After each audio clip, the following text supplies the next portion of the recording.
Hey my friends, this is Sean Thomas. I'm coming to you from Germany. I am in the beautiful backcountry of Germany, and as you can see, I'm standing with the new BMW R1250 GS. Now, I'm going to take this bike for a ride with you, and the goal is for me to learn and for you to learn with me some of the new nuances of this machine as compared to its predecessor. So let's take a spin and see how this bike looks, feels, sounds, and goes. So I'm starting it up now.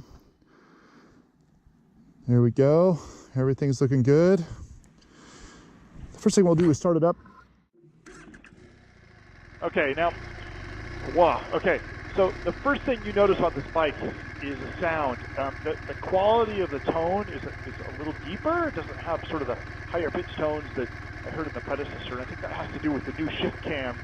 The way it opens valves is not quite as high pitched as tone. The other thing I noticed right away is the vibration.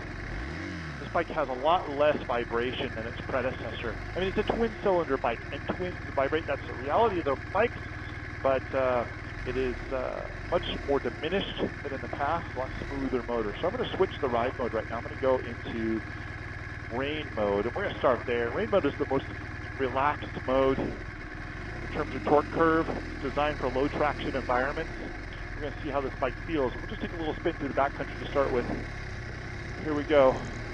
I've got the RPMs way down. I'm going to give a little blip of throttle, and we're going to see how it sounds. Whoa, okay. All right, so right off the bat, there's a lot more low-end torque, even in rain mode. I just gave it a little whip of the throttle, and I really feel it. So it's shift cam technology at work. And the way the shift cam works is when you're riding at really low RPM, it's only opening the valves, the intake valves a little bit, and they're actually opening at two different rates. One valve is opening a little more than the other. So not only is it a little more efficient in terms of consumption, but by only having one valve open larger than the other, then as the fuel and air mixture comes in, it swirls around and it makes a much more efficient combustion.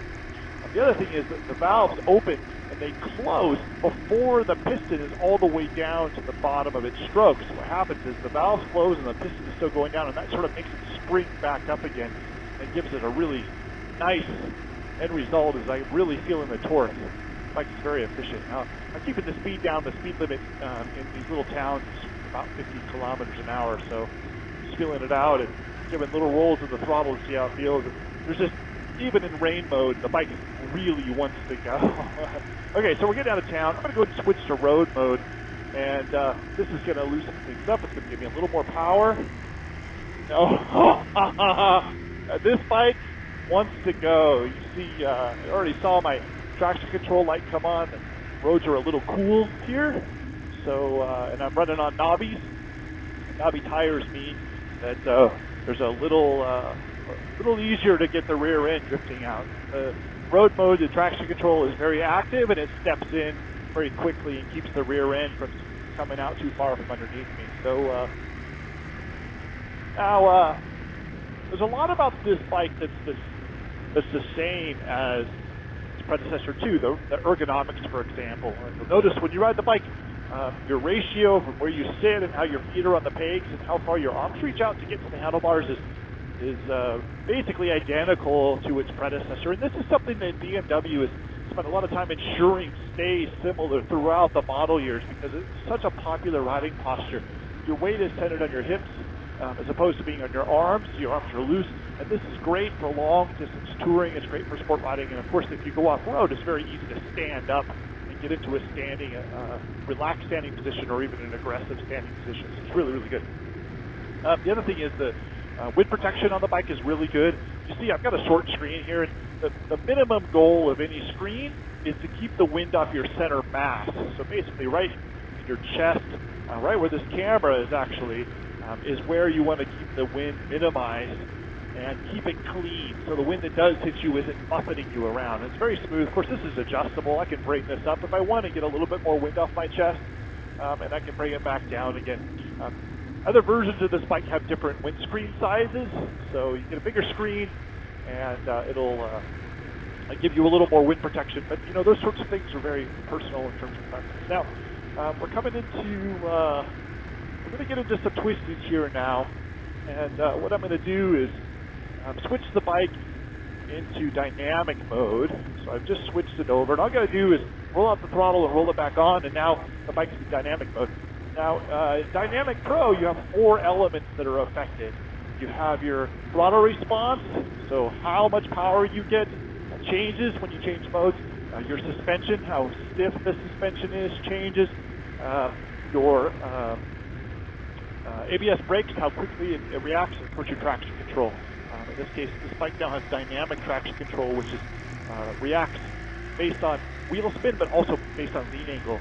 So it's much more efficient. So we're going to open it up a little bit in some of these turns in dynamic mode and see how this shift cam reacts. We've got a couple twisties coming up here. And so right now I'm going about 86 kilometers an hour, and the shift cam is in its lower valve opening position, but as soon as I roll on the throttle, in about 6 milliseconds, the shift cam will shift over to the next position and open it up. So I've got some turns coming up here. We'll see how it feels coming out. Here we go. Whoa! Oh my goodness. That has got so much get up and go. I'm going to drop the speed way down for this next turn. Drop it down, drop it down, drop it down. So now I'm doing second gear up down into 48, 45 kilometers an hour, and I'm going to drop through. Whoa, my goodness. Okay.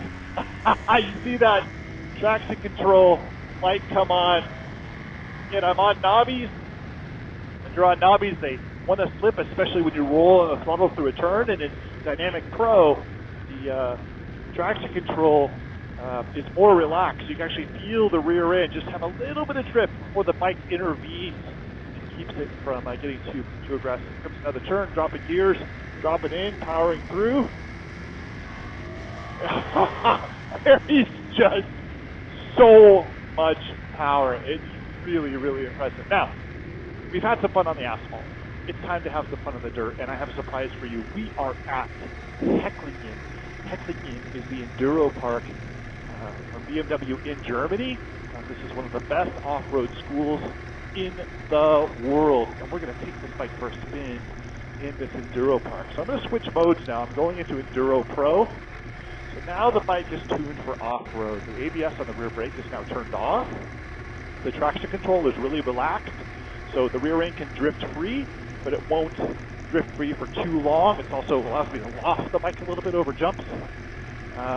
And throttle response and ABS and suspension are also affected when I go into Enduro Pro. So now I'm standing up, make just a little adjustment to the camera. Make it sit up, and we're going to have a little fun. Here's some single track. Okay, well, there's no doubt there is just so much more power. Oh, I just broke the rear end free. No problem at all. Of course, that wasn't a problem in the past. It feels really good.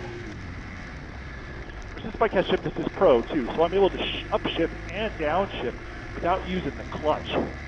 That is a really nice feature. Picking up the pace here. Traction control kicked in. I let the rear end brake be a little too much. The traction control stepped in and eased it up. All right, here's a little area. This is one of their advanced training areas. The Enduro Park. We're going to take a little spin here and see how it feels. Now, one of the things about adventure riding, you're going off-road, it's easy to watch and enjoy people doing tricks on bikes, but the reality is it takes a lot of talent to ride slow. Riding fast is more or less a little easier, but riding slow and maneuvering slowly, this is a more difficult endeavor. And the reason is because you have to have really good throttle control, because you're going slower than the bike could go if you were simply in first gear with the clutch all the way out. You have to pull the clutch in, you have to make movements with your clutch hand to ease in and out of the friction zone. And traditionally on big bore bikes, this has been difficult because you're moving a lot of weight, and you have to be listening really closely to what the motor is doing to make sure that you're making the proper adjustments. And right away I can tell you, going through these cones, it's a lot easier with this bike because of the new low-end torque, because of the shift cam. There's so much more efficient use of the low-end power that I'm having no trouble at all Oh, and there I go stalling it. Oh, gotta go it again. That was less to do with the bike and more to do with me. But feels really good. Now let's go and play on a little single track here. See, Hecklingen has just got so many places to play. Oh, very cool. Yeah, the bike is... as soon as these bikes are in motion, you just don't feel a weight anymore. It just moves so easily, so smoothly. Making my way around, having a little fun. I think I see a bit of a hill climb there, and I want to go have some fun with it. So I'm going to take some of the single track over to a hill climb. Do a mild, a very rocky climb. Let's climb some rocks, shall we? Here we go. Up. Nice. Very manageable control. Easy to use the motor's power. And because of the center of gravity, as with all of BMW's recent 1200 designs, the center of gravity is so low. It's so easy to move it around. All right. Single track is opened up. I'm going to go down one of these drops here. Go up and go over these humps. Just good.